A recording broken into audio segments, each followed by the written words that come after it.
আর পয়গম্বর আমার আল্লাহর রাসূল ও আমার সাহাবায়ে কেরামেরা, ও আমার উম্মাতানিরা, বাবারা শুনে রেখে দাও, আন-নিকাহু মিন সুন্নতি ফামান রাগিবা আন সুন্নতি ফালাইসা মিন্নি। আন-নিকাহু মিন সুন্নতি ফামান রাগিবা আন সুন্নতি ফালাইসা মিন্নি। ও দুনিয়ার মানুষেরা, ও আমার উম্মতেরা, আমি পয়গম্বর বলছি গো, বিবাহ হলো আমার সুন্নাত। জোরে বলুন। রাসূলুল্লাহ কত সুন্দর করে বলছেন, বিবাহ হলো আমার সুন্নাত, শাদী হলো আমার সুন্নাত। যে ব্যক্তি কারণ ছাড়া বিবাহ করলো না, ও আমার দলে নয়, ও আমার সাথে নয়, ও আমার মধ্যে নয়, আমার থেকেও আলাদা হয়ে গিয়েছে। এত বড় একটা কথা, ইসলামে এত বড় একটা সাবজেক্ট রয়েছে, এত বড় একটা অধ্যায় রয়েছে, এত বড় একটা বিষয় রয়েছে, বিবাহটা এত বড় একটা ইসলামে গুরুত্ব রয়েছে, অথচ সেই বিবাহের মধ্যে আমাদের কত না অন্যায় হারাম শিরক বিদআত গুনাহে লিপ্ত হয়ে আছে। তাই আল্লাহ নবী পয়গম্বর দিন দুনিয়ার বাদশাহ হাবিবুল্লাহ জনাবে মুহাম্মদুর রাসূলুল্লাহ সাল্লাল্লাহু আলাইহি ওয়াসাল্লাম আমাদেরকে শিখিয়েছেন। তিরমিজি শরীফের হাদিসে বলেছেন, ও আমার উম্মতেরা, বিবাহ হলো আমার সুন্নাত, আর এই বিবাহ যারা করবে আমি রাসূলুল্লাহ তাদেরকে বলে দিচ্ছি, তারা যেন চারটে জিনিস খেয়াল রাখে। আমার কথা নাই, রাসূলের কথা। আমরা দেখাশোনা করি, সব ভুল রং চলছে। আমি শুরু করেছি, যতটা বলতে পারবো বলবো। আল্লাহ নবী বললেন, ও আমার উম্মাতানিরা, বিবাহ তোমরা করবে, দেখাশুনো করবে, দেখাশুনো করার সাথে আমি পয়গম্বর তোমাদের বলছি, চারটে পদ্ধতি তোমরা অ্যাপ্লাই করবে। ও আমার উম্মাতানিরা, বাবারা শোনো শোনো, স্বামী স্ত্রীর দাম্পত্য জীবনটা হলো সুখময় শান্তিময় জীবন। এই সুখটা আল্লাহর জান্নাতি সুখ, আল্লাহর জান্নাতি সুখ। এই সুখটা যদি তোমরা পেতে চাও, তাহলে দেখাশোনার সময় চারটে পদ্ধতি তোমরা অ্যাপ্লাই করবে।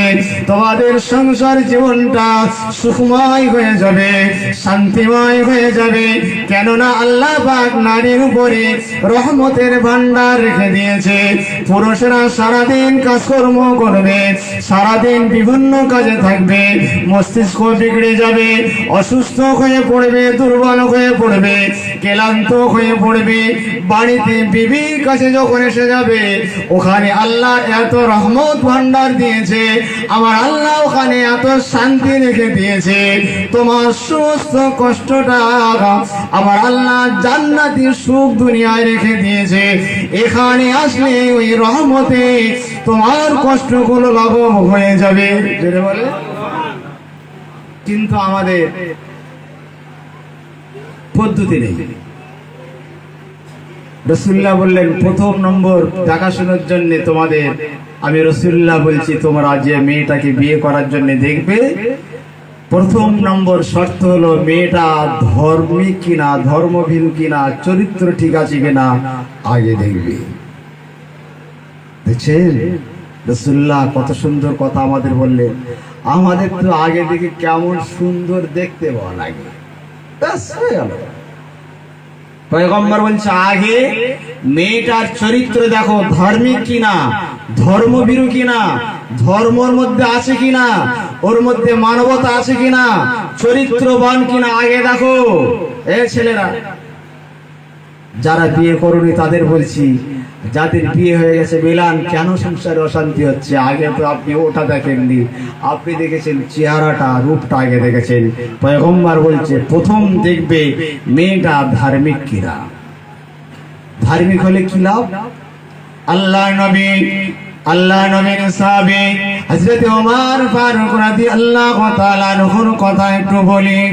তার ছেলে হযরত আব্দুল্লাহ রাদিয়াল্লাহু তাআলা আনহুকে বিবাহ দেবেন, ভালো পাত্রী খুঁজছেন। রাসূলুল্লাহ বলেছেন, মেয়েটা যেন দিনদার হয়, মেয়েটা যেন তাকওয়াওয়ালা হয়, মেয়েটা যেন আল্লাহ ভীরু হয়।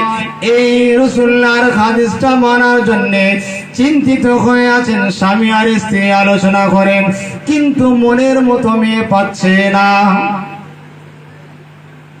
ও ছেলেরা, জওয়ানেরা, যুবকেরা, মায়েরা, বোনেরা, একটু খেয়াল করে শুনুন।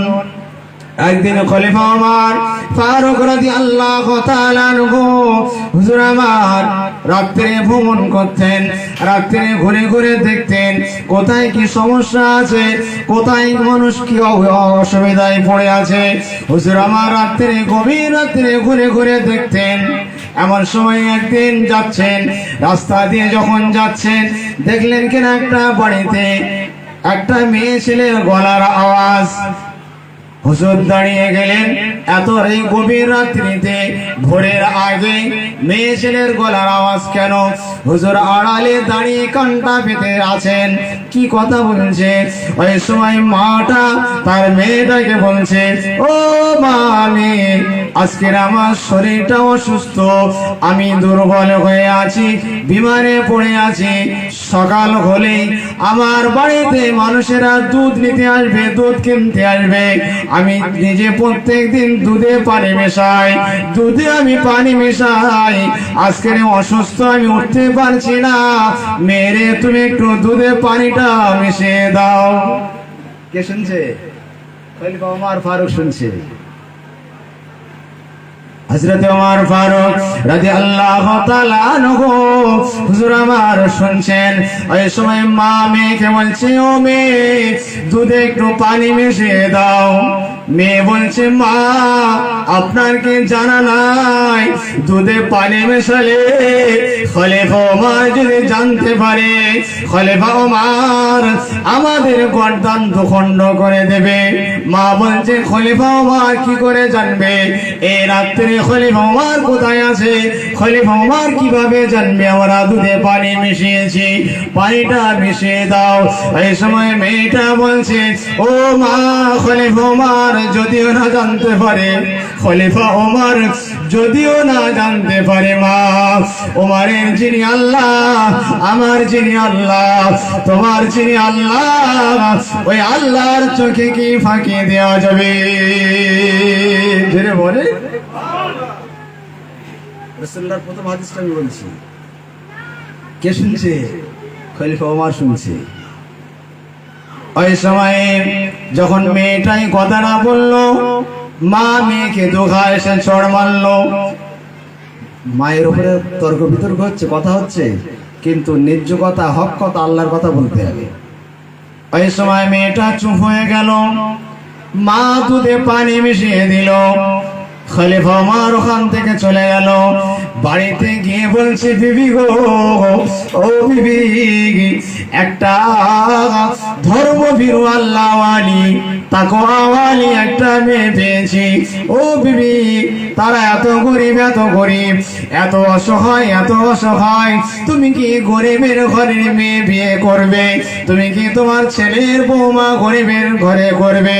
বিবি বলছেন, স্বামী গো, আমার পয়গম্বর বলেছে, সংসারে যদি শান্তি পেতে চাও, ধনী দেখবে না, আগে দেখবে তাকওয়াটা দেখবে, ধর্মভীরতাটা দেখবে, চরিত্রবানটাকে দেখবে। ও আমার স্বামী, যদি মেয়েটার ভিতরে ধর্মভীরতা থাকে, তাকওয়া থাকে, তাহলে আমি তাতে রাজি আছি। খলিফা ওমর ফারুক রাদিয়াল্লাহু তাআলা আনহু বললেন, তাহলে আমার মত আছে, ওই কুঁড়ে ঘরের মেয়েটাই আমার ঘরের বৌমা বানাবো। জোরে বলে, ও বাবা, আমাদের কুঁড়ে ঘরের বৌমা হবে? শান্তি ওখানে নেই। আপনি যেখানে শান্তি খুঁজছেন, শান্তি নেই। ছেলে মেয়ের, বউ আর ছেলের ঝগড়া মেটাতে মেটাতে বুড়ো হয়ে গেল। কারণ রাসূলুল্লাহর হাদিস, রাসূলুল্লাহর আদর্শ আমাদের কিছুই নেই। অনেক কথাই বলবো, তার শেষ করে দিই।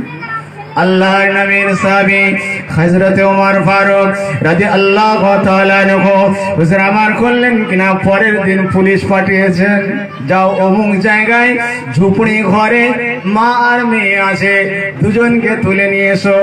যেই না পুলিশ গিয়েছে, বলছে খলিফা ডাকছে। মেয়ে আর মা ভয়ে থরথর করে কাঁপছে। আরে ওমর কিভাবে জানলো আমরা দুধে পানি মিশিয়েছি? খবরটা ওমরের কাছে পৌঁছে গেছে। আর উপায় নেই, খলিফা আমাদের কেটে টুকরা করে ফেলবে, গর্দান আলাদা করে ফেলবে, আমাদের আর বাঁচার উপায় নেই। মেয়ে মাকে বোঝাচ্ছে, মা আপনাকে বললাম দুধে পানি মেশাবেন না, কেন দুধে পানি মেশালেন? মা কাঁদে, মেয়ে কাঁদে। পুলিশ হাতটা ধরে জোর করে টেনে নিয়ে যাচ্ছে, খলিফার আদেশ। খলিফা নিয়ে যেতে বলেছে। ওমর ফারুক রাদিয়াল্লাহু তাআলা আনহু হুজুর আমার কাজে ব্যস্ত আছে। মা আর মেয়ে গুজুজু হয়ে একেবারে এক কোনায় বসে আছে। আজ আর বাঁচার উপায় নেই, আজ আর বাঁচার উপায় নেই, মেরে ফেলবে। দুধে পানি মেশানো হয়েছে, খারাপ হয়েছে, এই অন্যায়ের কারণে আজ আমাদের মেরে ফেলবে। ওমর ফারুক রাদিয়াল্লাহু তাআলা আনহুর কাজ যখন মিটে গিয়েছে, মার মেয়ে দাঁড়িয়ে বলছে, হুজুর আপনি আমাদের ডেকেছেন? বলে, হ্যাঁ মা, ও বউ তোমাকে আমি ডেকেছি, তোমার মেয়েকে নিয়ে আসতে বলেছি। তোমরা কি গতকাল রাত্রে দুধে পানি মিশিয়েছিলে? যেই দুধে পানি মিশানোর কথা খলিফা ওমর বলছে, আর কি মনে হয় যে বাঁচবে? এতক্ষণ কি হবে ভাবছিল, আর দুজনে হাওয়াও করে কাঁদছে, হুজুর ভুল হয়ে গেছে, মাফ করে দিন। মেয়ে বলছে, হুজুর আমার মাকে আমি বারবার বুঝিয়েছি, মা শুনিনি, আপনি আমাদের মাফ করে দিন। ওই সময় এখানে ওমর বলছে, ও বুজান, আপনার মেয়েকে আমার ঘরে বউয়া করতে চাই। যে বলে ভাবছে খলিফা আমার সাথে মজাক করছে, আজকে সাইজ করবে, একটু মজাক করে নিচ্ছে। মা তো আজকে রেহাই নেই, মার হবে দুধে পানি মিশে। খলিফা আমার খুব কড়া, বলছে তোমার মেয়েকে আমার বাড়ির বৌমা করতে চাই, তুমি রাজি আছো? হুজুর বিয়াদে মাফ করবেন, আমাকে নিয়ে আর করবেন না, আমার মাফ করে দেন, আমার ভুল হয়ে গেছে। বলছে, না বুজান, ও আল্লাহ নেক বান্দি, আল্লাহর বান্দি, আমি সত্য বলছি, আমি আপনার মেয়েকে আমার বাড়ির বৌমা বানাতে চাই। বলে, কি বলেন খলিফা? আমি হলাম অসহায়, আমি ঝুপড়ি ঘরে থাকি, আমার কেউ নাই, আমার কিছুই নাই, আমি দুধ বিক্রি করে খাই, আর আপনি একজন বাদশাহ, একজন খলিফা, আপনার ছেলেকে আমার মেয়ের সাথে বিয়ে দিয়ে আপনি আপনার ঘরে বৌমা বানাবেন। বলে, হ্যাঁ বুজান, ও আল্লাহর বান্দি, আমি সত্য কথাই বলছি, আপনার মেয়ের মধ্যে যে তাকওয়া পেয়েছি, খোদাবিরও পেয়েছি, দিনদারি পেয়েছি, এই দিনদারিটা আমি ওমরকে পাগল বানিয়ে দিয়েছে। আমাদের তো থাকবে, অ্যাসেট থাকে, 2-4 বিঘে জমি থাকে, 2তলা বাড়ি, এসি থাকে, কতজন দিয়ে খবর দেয়, দেখ না দেয় কিনা, দেখ না।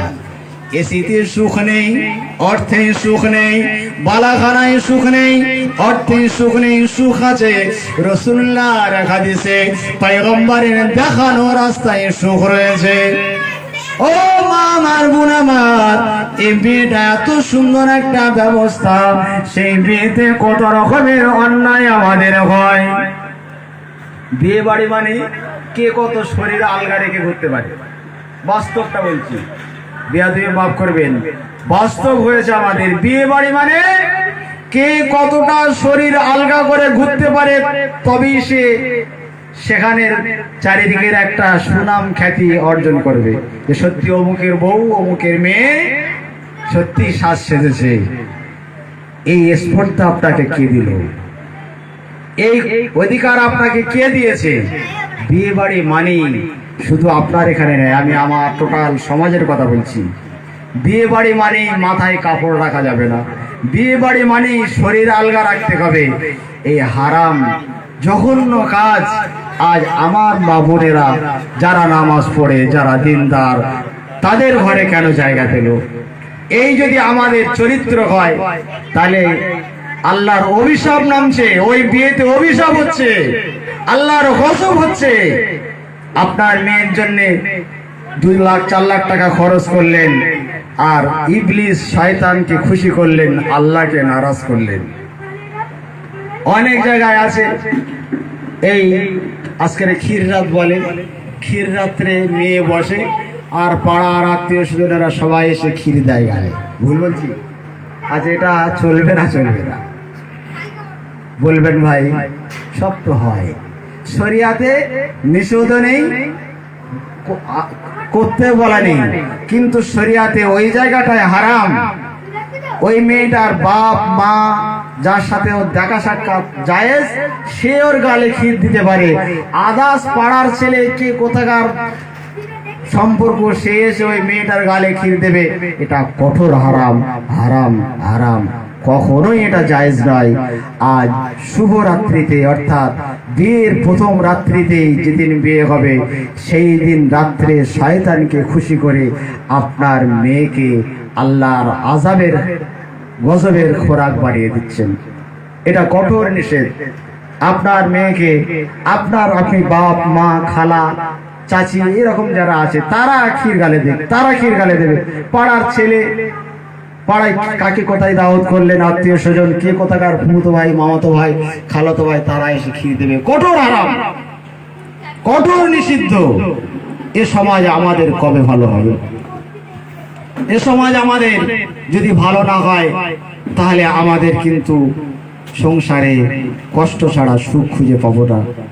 বিয়ে যেদিন হয় এমন সাজে, এমন সাজ, শুধু আপনার এখানে কথা বলছি না, এমন সাজে যে ইমাম সাহেব, হাজি সাহেব, মাওলানা সাহেব গিয়ে তাকানো যাবে না।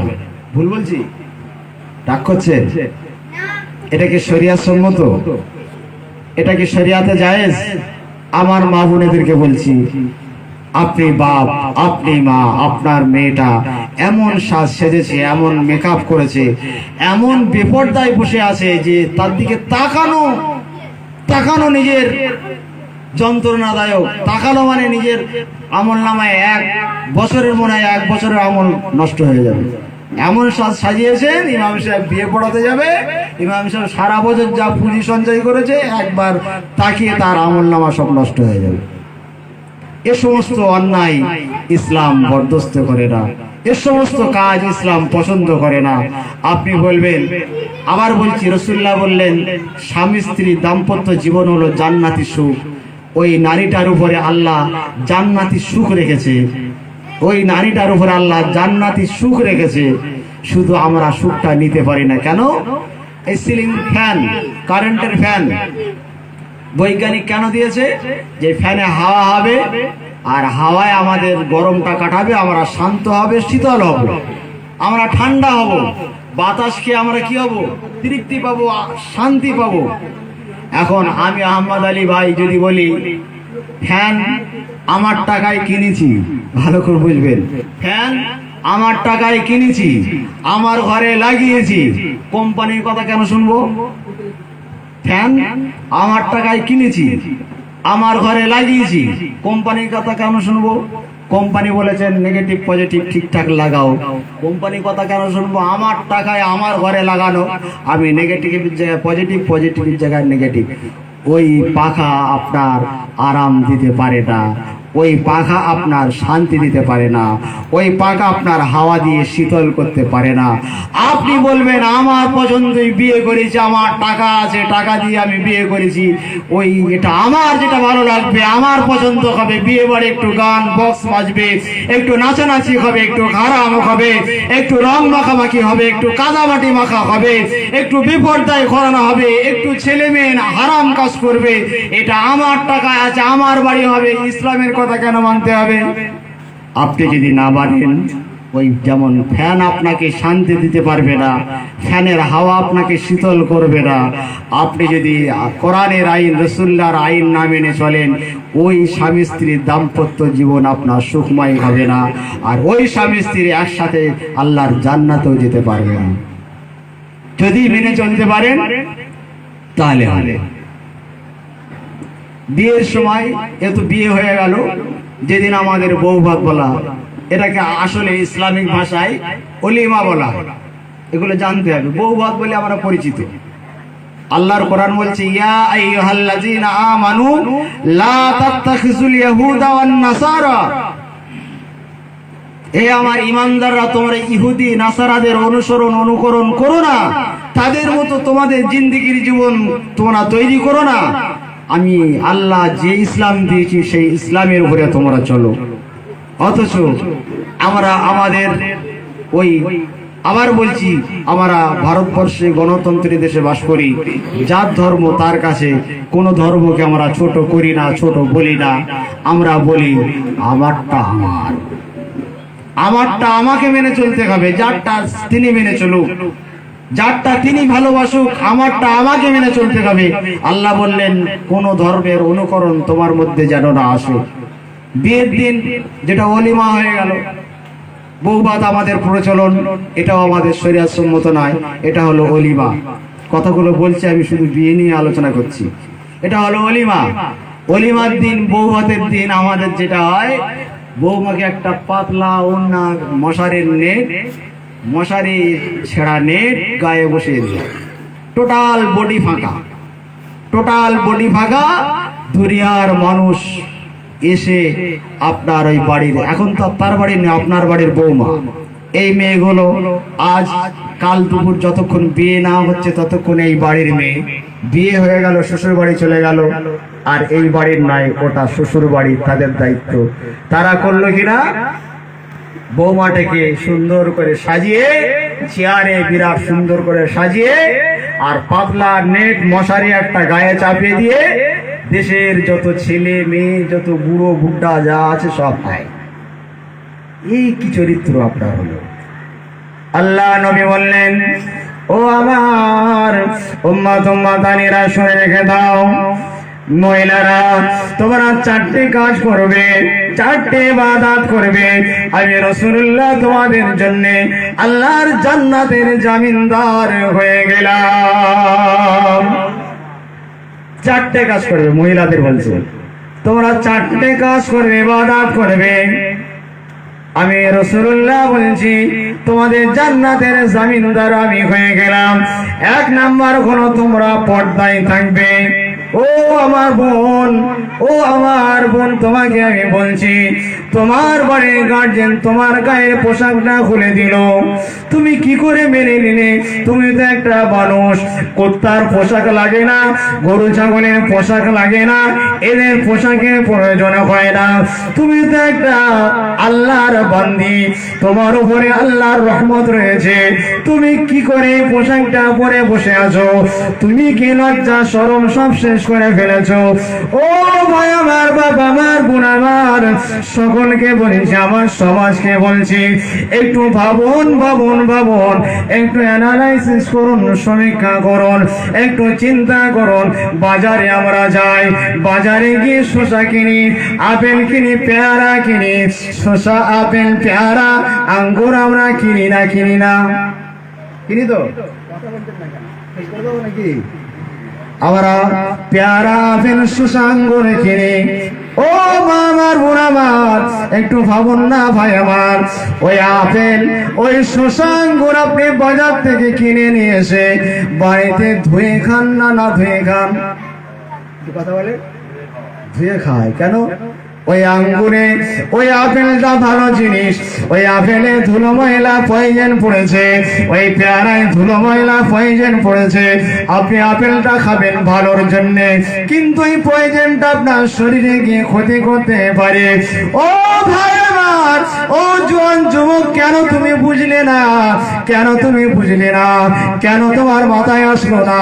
তোমার এই স্বামী স্ত্রী দাম্পত্য জীবনের মাধ্যমে এই জমিনে ফসল পড়ে, আজ প্রত্যেকটা ফ্যামিলি কম বেশি বাচ্চারা দুরন্ত হয়েছে, অবাধ্য হয়েছে, কথা শোনে না, নিজের মতো চলে না, পড়াশুনো করে না, কি অন্যায় না করছে। ও মা আমার, কি বলবো, কত মা আসে, এসে বলে ভাই সাহেব মনে হয় যেন গলায় দড়ি দিই, আমার এই 8 বছরের বাচ্চা, 6 বছরের বাচ্চার যন্ত্রণায় আমার মনে হয় যেন আমি গলায় দড়ি দিই। আমি বলি মা আমার, ভুলটা ওখানে নয়, ভুলটা এখানে নয়, ভুলটা আপনার প্রথমে হয়েছে। আপনার সুন্দরী বৌমা ঘরে নিয়ে এসে বিয়ে করে আপনি যে নেটটা চাপিয়ে দিয়েছে, গ্রামের মানুষগুলো দেখে যাচ্ছে, ওই কুনজর আপনার বিবির শরীরে পড়ছে, ওই কুবিষটা, ওই কুপয়জনটা আপনার বিবির শরীরে পড়ছে। বলুন না, ওই পয়জন সহ আপনার বিবিকে নিয়ে দাম্পত্য জীবনে গেছেন, ফসলটা ভালো হবে না খারাপ হবে? বিচার আপনার কাছে।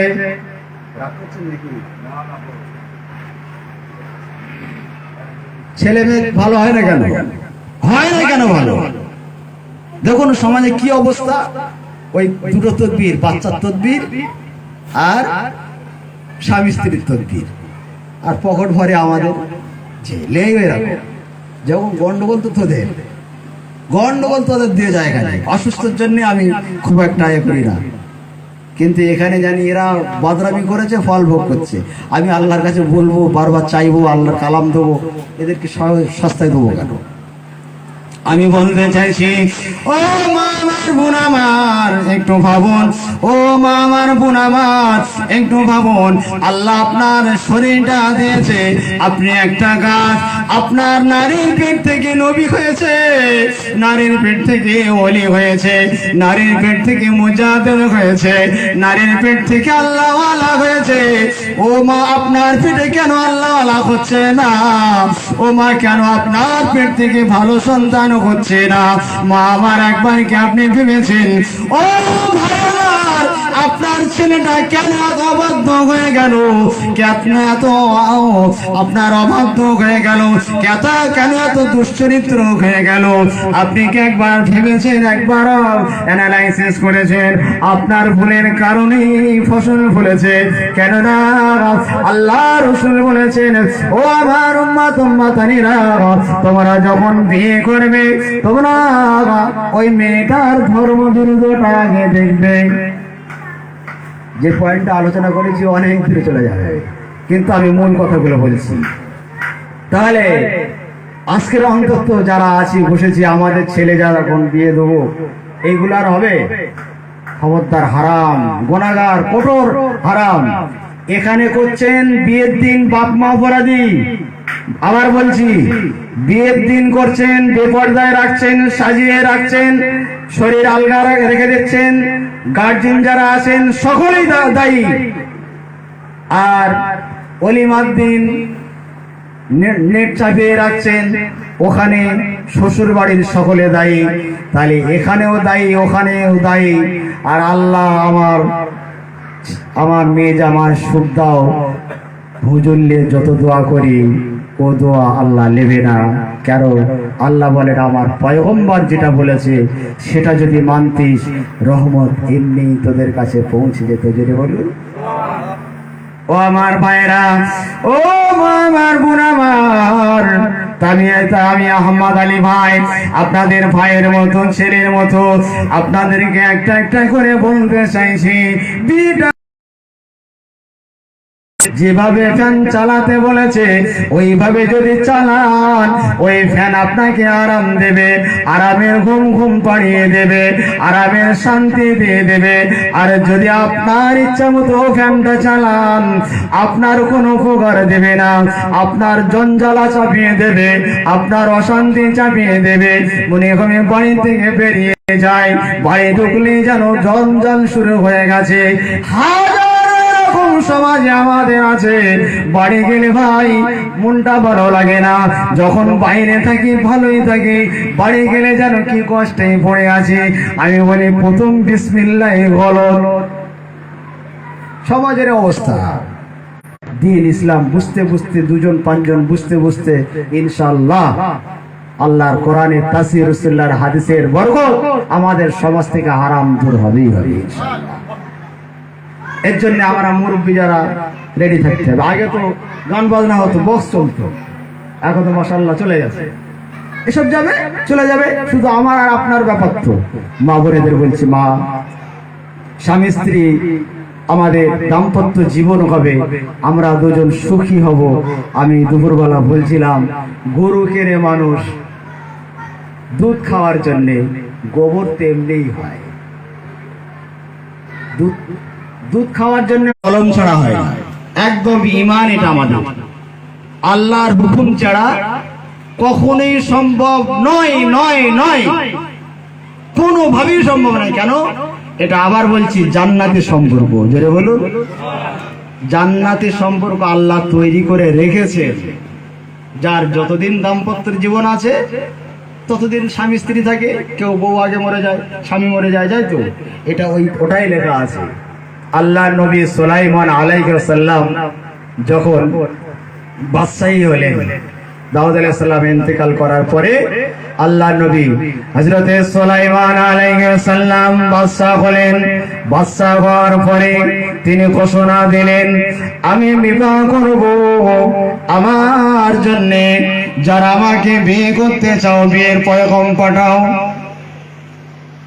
বিয়ে কিন্তু আবার বলছি, ইমানের কথা এবার আসছি, বিয়ে কিন্তু আল্লাহর হুকুম, যেখানে আছে সেখানেই হবে। আল্লাহ নবী সুলাইমান আলাইহিস সালাম বিয়ের কথা ঘোষণা দিলেন, কোন মহিলা আমাকে বিয়ে করতে চাও আমাকে চিঠি লিখে জানাও। বিভিন্ন রাজা বাদশা, বিভিন্ন দামি নামি লোকের মেয়েদের তরফ থেকে ঘোষণা আসছে, চিঠি আসছে, বাদশা আপনাকে আমি বিয়ে করতে চাই, আমার মেয়েকে বিয়ে দিতে চাই।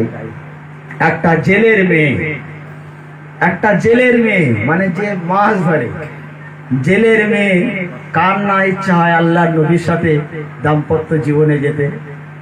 জেলের মেয়ে তিনিও খবরটা পেয়ে তিনি একটা চিঠি লিখে ছেড়েছেন আল্লাহর নবী সুলাইমান আলাইহিস সালামকে, হুজুর ও আল্লাহর নবী, আমি হলাম জেলের মেয়ে, অমুক গ্রামে অমুক জায়গায় আমার বাড়ি, আমি আপনাকে বিয়ে করতে চাই। আল্লাহর নবী সুলাইমান আলাইহিস সালাম বললেন, চিঠির জবাব দিচ্ছেন, তুমি জেলের মেয়ে হয়ে আমাকে বিয়ে করতে চাও, এত বড় তোমার সাহস? আবার বলছি, নবীদের ভুল হয় আমাদের শেখানোর জন্য, নবীদের ভুল ধরা যাবে না। নবীদের ভুল হয়, আল্লাহ ভুল করায় আমাদের শেখানোর জন্য। যেমন আমার রাসূলুল্লাহ আসরের নামাজ পড়ছেন, আসরের নামাজ পড়তে পড়তে আসরের নামাজে একটা এক রাকাতের গন্ডগোল হয়ে গেল। বলবেন নবী ভুল করেছে? রাসূলুল্লাহ কে আল্লাহ ভুল করিয়েছেন, কারণ আমাদের ভুল হবে, হয় না? হয় না? কত ভুল হয় নামাজে, কি করে বাঁচবো নামাজটাকে? তাই রাসূলুল্লাহর ভুলটা করালেন আল্লাহ, করিয়ে আমাদের শিক্ষা দিলেন যে নামাজে ভুল হয়ে গেলে সরসেজদা দিলে নামাজটা হয়ে যায়। বলুন সুবহানাল্লাহ।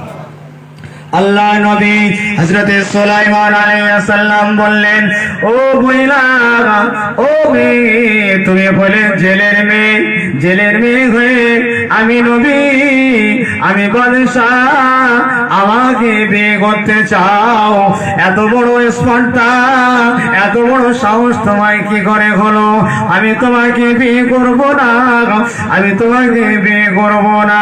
চিঠিটা যখন চলে আসলো, ওই মেয়েটা আল্লাহ পাকের দরবারে দোয়া তুলে দোয়া চাইতে লাগলেন, আল্লাহ সুলাইমান নবীকে বাদশা করেছেন আপনি, আমাকে জেলের মেয়ে করেছেন, আল্লাহ আমাকে গরিবী ঘরে তো দিয়েছেন আপনি, আল্লাহ আমাকে যদি গরিবী ঘরে না দিয়ে ধনী ঘরে দিতেন তাহলে নবী সুলাইমান আলাইহিস সালামকে আমি বিয়ে করতে পারতাম।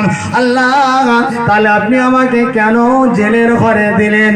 আল্লাহ আপনি আমাকে জেলের ঘরে দিয়েছেন, আল্লাহ এটা আপনিতে আমি অখুশি নই, তবে আপনাকে বলি আল্লাহ একদিনের জন্য জানো আল্লাহ নবী সুলাইমান আলাইহিস সালামের সাথে আমার বিয়েটা হয়ে যায়। যেটা বলুন না সুবহানাল্লাহ। আল্লাহ নবী সুলাইমান আলাইহিস সালাম তার জানে না, বাদশাহী চলছে, ওই মহিলাটা দোয়া চেয়েছে, আল্লাহ একদিনের জন্য যেন নবী সুলাইমানের সাথে আমার বিয়ে হয়। সুলাইমান আলাইহিস সালাম রাজত্ব চলছে, আল্লাহ পাক একটা নবীদের একটা মুজিজা দেন। সুলাইমান আলাইহিস সালামের হাতে একটা আংটি দিয়েছিলেন মুজিজা, ওই আংটি এমন একটা তাসির ছিল এসব কিছু তাবে হয়ে যাবে।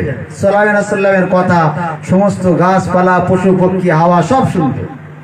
সুলাইমান আলাইহিস সালাম তক্তায় বসে হাওয়াকে বলতে, চল আমাকে নিয়ে চল বর্ধমানে, নিয়ে চলে গেল। ওই আংটির মুজিজা, ওই আংটির মুজিজায় সুলাইমান আলাইহিস সালামের সবকিছু বশত্ব ছিল। এখন তার প্রধান মন্ত্রী হলো বরখিয়া, আসিফ ইবনে বরখিয়া। আসিফ ইবনে বরখিয়া তিনি সর্বসময় আল্লাহ নবী সুলাইমান আলাইহিস সালামের সাথে থাকতেন। তো আল্লাহ নবী সুলাইমান আলাইহিস সালাম বাথরুমে যাবেন, আংটিটা খুলবেন, বরখিয়াকে বলেন, এই বরখিয়া তুমি সোজা তাকিয়ে থাকো ওইদিকে, সোজা একদম ওইদিকে তাকিয়ে থাকো, কোনো দিকে তাকাবে না, কোনো দিকে তাকাবে না, যতক্ষণ আমি না বলবো ততক্ষণ তুমি কিন্তু তাকাবে না। তিনি কোথায় যাবেন? বাথরুমে যাবেন। বারখিয়া আল্লাহর নবীর কথা মতো তাকিয়ে আছে সোজা। এখন সোজা তাকিয়ে আছে, আল্লাহর নবী সুলাইমান আলাইহিস সালাম আংটিটা খুললেন, একটা জায়গায় রেখে বাথরুমে গেছে। শয়তান ইবলিস জিন কিন্তু আমাদের পদে পদে ঘুরছে। জেনের ভিতরে একটা শয়তান, সে দেখলো সুলাইমান নবী যখন আংটি খুলে রেখেছে, আংটির মজেজা আল্লাহ দিয়েছে, আংটি যার হাতে পড়বে সব তার তাবে হয়ে যাবে। ওই জেন শয়তান এসে আংটিটা পরে ফেলেছে। আংটিটা পরে সুলাইমান আলাইহিস সালামের সিংহাসনে বসেছে। সবাই ভাবছেন সুলাইমান নবী, দেখছেন আল্লাহর কুদরত দেখুন। সুলাইমান আলাইহিস সালাম তো বাথরুমে, উনি সিংহাসনে বসে, সবাই তো ভাবছেন ইনি নবী, ইনি তো বাদশাহ, কারণ আংটির মজেজা গুলো সব তার তাবে হয়ে যাবে। এখন সিংহাসনে বসেই বলছে, শোনো, নকল সুলাইমান বেরিয়েছে, যেখানে পাবে দেখলেই মারবে। কে নকল? নকল আসলকে মারতে বলছে। বলছে শোনো, নকল সুলাইমান বেরিয়েছে, আমার মতো চেহারা নকল বেরিয়েছে, যেখানেই দেখবে সেখানেই পেটাবে, আর ছাড়বে কেউ? আল্লাহ নবী সাল্লাল্লাহু আলাইহি ওয়াসাল্লাম বাথরুম সেরে যেই এসছে, কথা মিলে যাচ্ছে, একই চেহারা। মার তো মার মেরে সুলাইমান আলাইহিস সালামকে এত মার মারলো, ভেবেছে মারা গিয়েছে, এই বলে নদীর ধারে সুলাইমান আলাইহিস সালামকে ফেলে দিয়ে চলে এসেছে। ও আমার ছেলেরা, জনেরা, আবার বলছি, আল্লাহ স্বামী স্ত্রীর দাম্পত্য জীবন যার সাথে রেখেছে, যেভাবে হোক যেখানে হোক সেখানে হবে। আল্লাহ নবী সুলাইমান আলাইহিস সালামকে সমুদ্রের ধারে ফেলে দিয়েছে। এমন সময় শয়তানি রাজত্ব চলছে। এবারে আর কিনা শয়তানি রাজত্ব শুরু হয়েছে।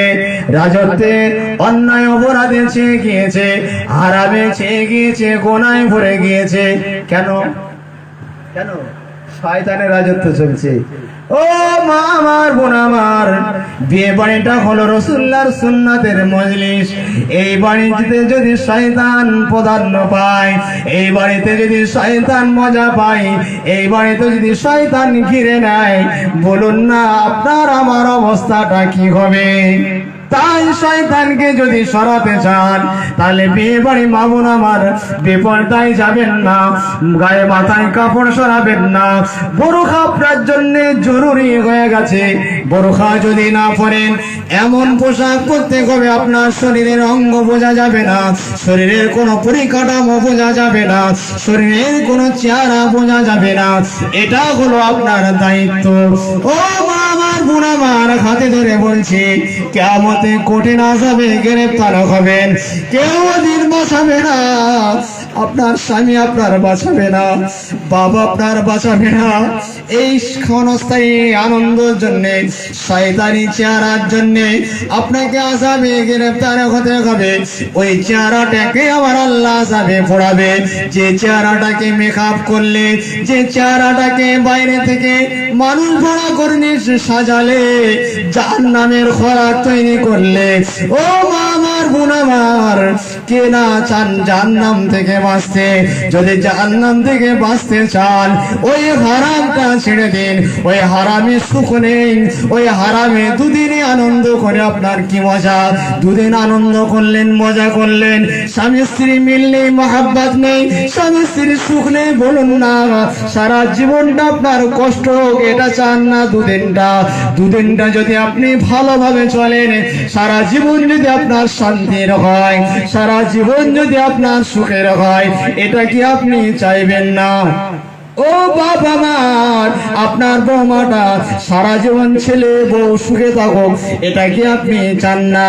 যদি এটা চান, একটা দিন বৌমাদের দিনটা ওই হারামে না রেখে, হারামে জাহান্নামী পোশাক না পরিয়ে জান্নাতি পোশাক পরিয়ে রাখুন। আমার আল্লাহ আসমান থেকে জান্নাতি সুখ দিয়ে আপনার ছেলে আর বৌমার মধ্যে ভরিয়ে দেবে। জোরে বলুন। আল্লাহ নবী সুলাইমান আলাইহিস সালাম নদীর ধারে পড়ে আছে। এখন কিসের রাজত্ব বলে? আমাদের কাছে কিসের রাজত্ব চলছে? আমাদের কিসের রাজত্ব চলছে? ইসলামে। দেখুন না কি হচ্ছে, দেখুন নিচে গিয়ে দেখবেন কিসের রাজত্ব চলছে। ওই সময় শয়তানের রাজত্ব চলছে। প্রধান সেনাপতি আসিফ বিন বরখিয়া বলছিলাম, তার আদেশ কি? একভাবে তাকিয়ে থাকবে, কোনোদিন দেখবে না। আল্লাহর নবীর আদেশ দিচ্ছেন, একভাবে তাকিয়ে আছে। বলা হচ্ছে একভাবে তিনি 1 মাস তাকিয়ে আছেন। 1 মাস একভাবে তাকিয়ে আছেন, কোনো দিকে ফেরত ফিরছে না। যখন দেখছে চারিদিকে সব হুয়ায় উল্লার চলছে, তখন তিনি ফিরে তাকিয়ে দেখছেন সর্বনাশ, সিংহাসনে তো আল্লাহ নবী নেই, শয়তান বসে আছে। তখন তিনি সবাইকে বলেন, এই এ তো শয়তান, এ তো ইবলিস, তোমার এই চেয়ারে বসালে কেন? সবাই বলছে না, ইনি তো বাদশা।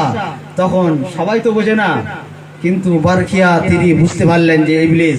তখন ধরে উদ্যম পাদ্যম পেটাতে শুরু করেছে।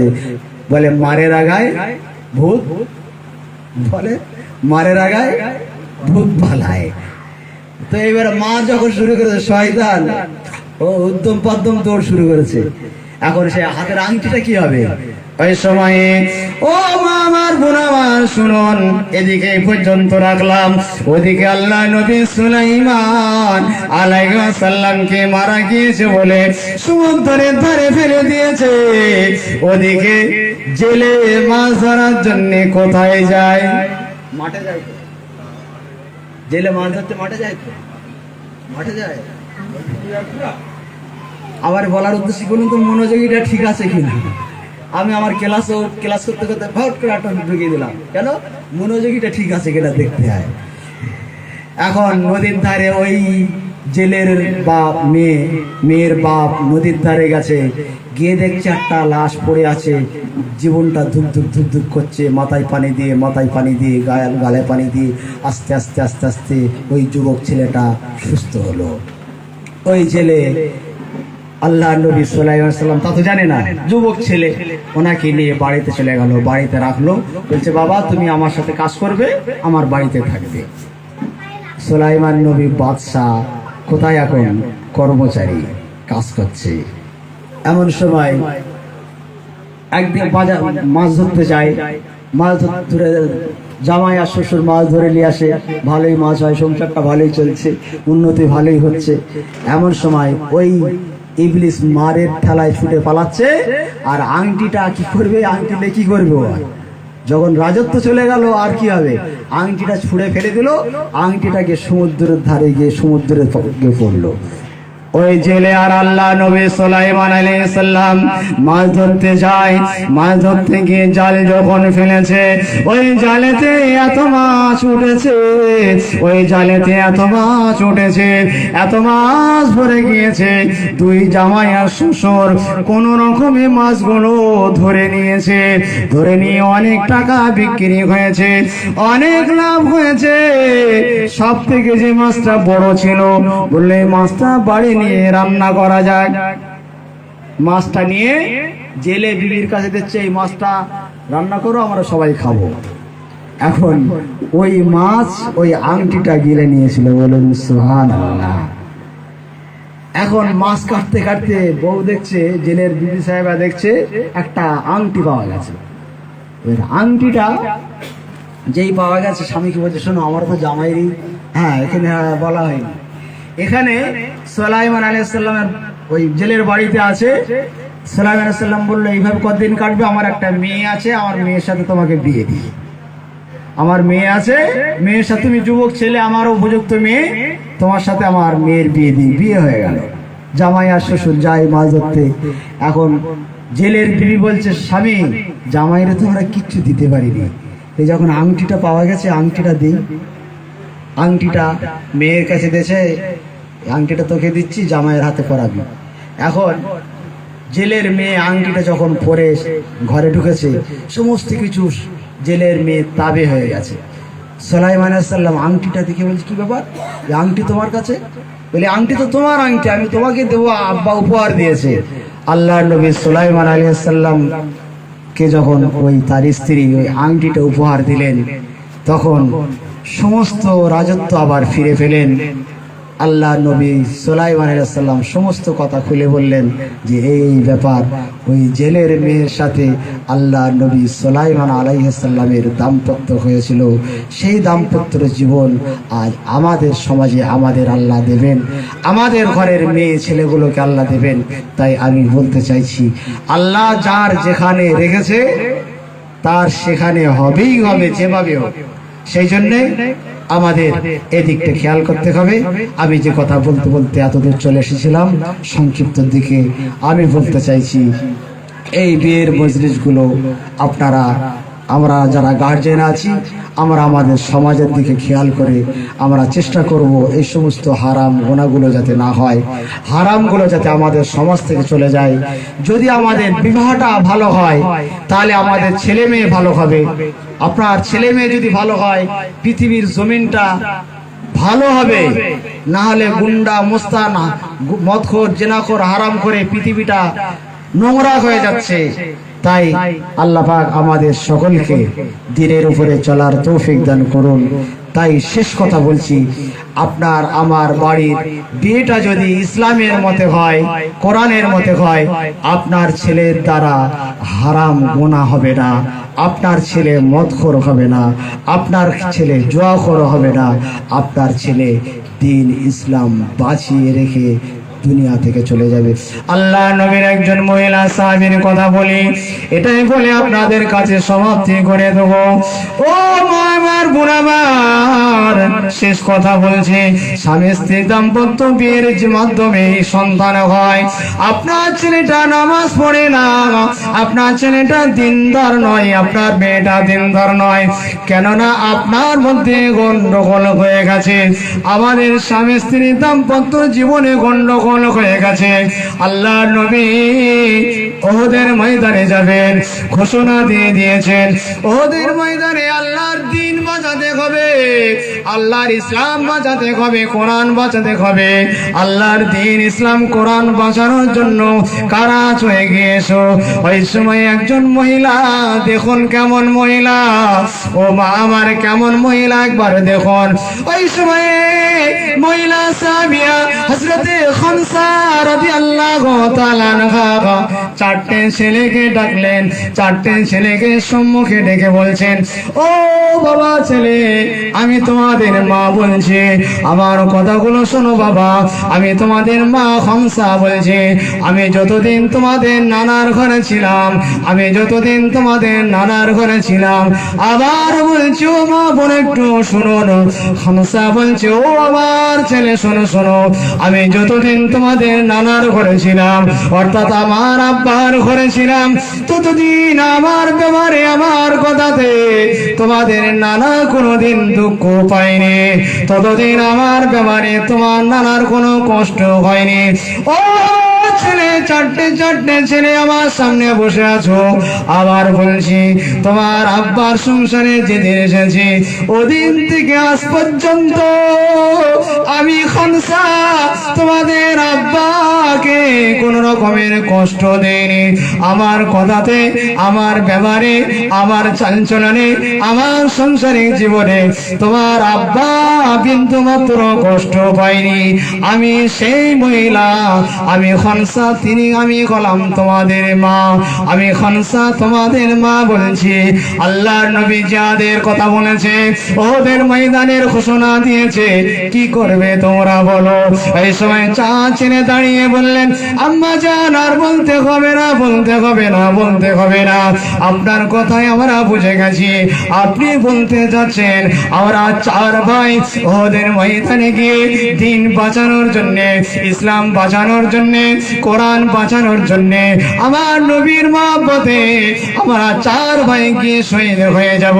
আম্মা জান, আম্মা জান, কথা দিলাম, কথা দিলাম, কথা দিলাম, চলে গেলাম, চলে গেলাম, চলে গেলাম, হয় দিন বাঁচাবো, নাহলে আমরা শহীদ হয়ে যাব। ও মামার ভাবুন কেমন মহিলা ছিল। ছেলেদের বলছে, তোমাদের নানা আমার ব্যাপারে কোনোদিন কষ্ট পাইনি, তোমার বাপ কোনোদিন আমার ব্যাপারে কষ্ট পাইনি। আর সেই মেয়ের গর্ভে তোমরা জন্ম নিয়েছো, সেই নারীর গর্ভের ছেলে তোমরা কি করবে বলো? জিহাদে যেতে হবে বলিনি, লড়াই করতে হবে বলিনি, জীবন দিতে হবে বলিনি, শুধু বলেছে আমি হলাম সেই মহিলা, তার গর্ভের সন্তান তোমরা। ছেলেগুলো বলল মা আর বলতে হবে না, বলতে হবে না, আমরা চলে গেলাম, চলে গেলাম, চলে গেলাম।